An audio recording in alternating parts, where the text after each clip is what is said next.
Halo, selamat pagi. Salam kepada anak didik kami semua. Pelajaran kita pada hari ini kita ambil dari buku panduan kita halaman 5 sampai 9. Adapun judulnya adalah Ruang Lingkup Akuntansi Pemerintah.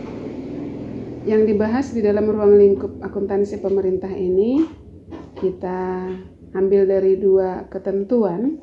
Yang pertama, ketentuan umum Undang-Undang RI nomor 23 tahun 2016, di mana ada beberapa istilah yang disodorkan yang harus kita pahami di sana. Yang pertama, pemerintah pusat, yaitu pemerintahan yang langsung dipimpin oleh presiden dan wakil presiden bersama dengan menteri-menterinya sesuai dengan Undang-Undang Dasar tahun 1945. Yang kedua adalah pemerintah daerah. Dalam hal ini artinya adalah pemerintah provinsi yang dipimpin oleh gubernur. Kemudian istilah yang ketiga adalah pemerintah daerah, yaitu pemerintah kota dan kabupaten, yang tentu anak-anak kami sudah tahu pemimpinnya adalah wali kota dan bupati. Yang berikut adalah istilah urusan pemerintah. Apa saja urusan pemerintah? Tentu yang menyangkut hajat hidup orang banyak. Yang berikutnya adalah otonomi daerah, kemudian azas otonomi, kemudian desentralisasi, dekonsentrasi, dan yang terakhir adalah instansi vertikal. Sedangkan kalau kita lihat dari ketentuan umum Peraturan Pemerintah RI nomor 71 tahun 2010, ada beberapa istilah yang harus kita kuasai di sana, yaitu apa itu akuntansi, apa itu SAP atau Satuan Akuntansi Pemerintah, kemudian apa itu kerangka konseptual, kemudian SAP berbasis akrual dan SAP berbasis kas menuju akrual, kemudian apa itu sistem akuntansi pemerintah. Bagaimana sistem akuntansi pemerintah di Indonesia? Nanti kita kupas. Kemudian yang berikut yang menyangkut ruang lingkup itu adalah struktur pemerintah daerah. Berdasarkan Permendagri nomor 24 tahun 2013, pemerintah daerah adalah pemerintah provinsi, kabupaten kota yang meliputi pemisahan kekuasaan. Artinya di sini ada dua pihak. Yang satu disebut pihak eksekutif atau pemerintahan, yang kedua disebut pihak legislatif. Di mana yang menyusun anggaran adalah pihak eksekutif, disodorkanlah anggaran yang telah disusun itu kepada pihak legislatif dan pihak legislatif menyetujuinya kalau sudah bisa diterima. Kemudian yang kedua adalah sistem pemerintahan otonomi. Ada itu pemerintah pusat, pemerintah provinsi, pemerintah kota, dan kabupaten. Yang berikut adalah pengaruh proses politik. Yang terakhir adalah pembayaran pajak dan pelayanan pemerintah. Tentu kalau pelayanan pemerintah kepada masyarakat memuaskan atau bagus, maka masyarakat tidak akan segan-segannya untuk memberikan pajak kepada pemerintah.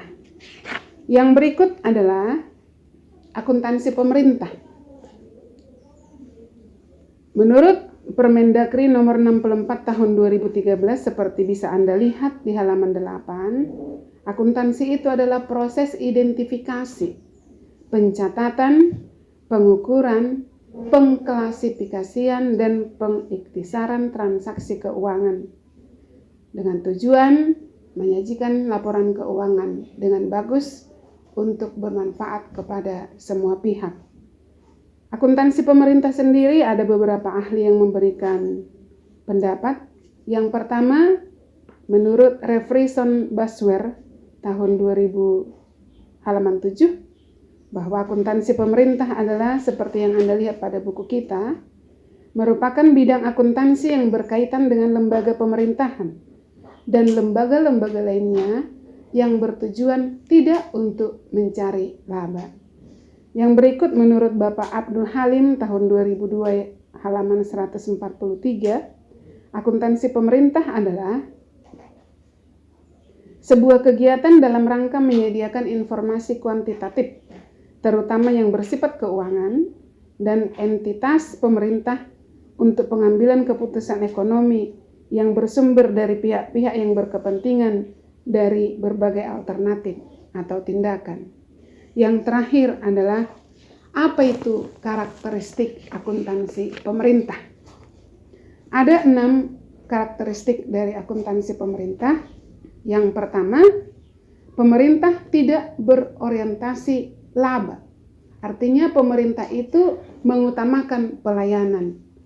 Pelayanan pemerintah itu adalah non-profitalisasi. Tidak mengutamakan laba seperti pihak perusahaan atau swasta lainnya. Maka di dalam pemerintahan tidak ada laporan laba rugi atau sering kita sebut dengan income statement. Kemudian karakteristik yang kedua, pemerintah membukukan anggaran. Ya. Kenapa harus disusun anggaran? Setiap departemen, setiap instansi harus menyusun anggaran karena anggaran itu merupakan acuan untuk melaksanakan setiap kegiatan. Ya. Karakteristik yang ketiga adalah dalam akuntansi pemerintah dimungkinkan mempergunakan satu jenis dana, ya, lebih dari satu jenis dana. Artinya multifungsi dana. Ya. Beberapa sumber dana, boleh dari pemerintah, boleh dari pajak, atau boleh dari hibah atau sumbangan dari pemerintah lain. Yang berikut, ya, dalam akuntansi pemerintah akan membukukan pengeluaran modal. Apa itu pengeluaran modal? Yaitu pengeluaran yang jumlahnya sangat besar. Contohnya, membangun infrastruktur untuk transportasi, membangun gedung pemerintahan, membangun struktur infrastruktur untuk kesehatan, untuk pasar, dan lain-lain. Yang kelima adalah akuntansi pemerintah itu bersifat kaku, ya, yang artinya kenapa harus demikian? Karena akuntansi pemerintah itu diikat dengan peraturan perundang-undangan. Ya. Yang berikut adalah akuntansi pemerintah tidak mengenal perkiraan modal dan laba yang ada pada neraca. Ya. Tidak ada di sana modalnya dari siapa, tapi di sana adalah sumber dananya dari mana. Demikianlah materi pelajaran kita hari ini. Harapan saya Anda belajar dengan baik. Walaupun belajar di rumah harus tetap semangat. Pada pertemuan yang berikut kita kembali kepada tugas yang akan kita kerjakan. Untuk hari ini tugas yang saya serahkan kepada Anda adalah Anda meringkas pelajaran kita yang judulnya Ruang Lingkup Akuntansi Pemerintah, mulai dari halaman 5 sampai halaman 9. Terima kasih. Salam sehat.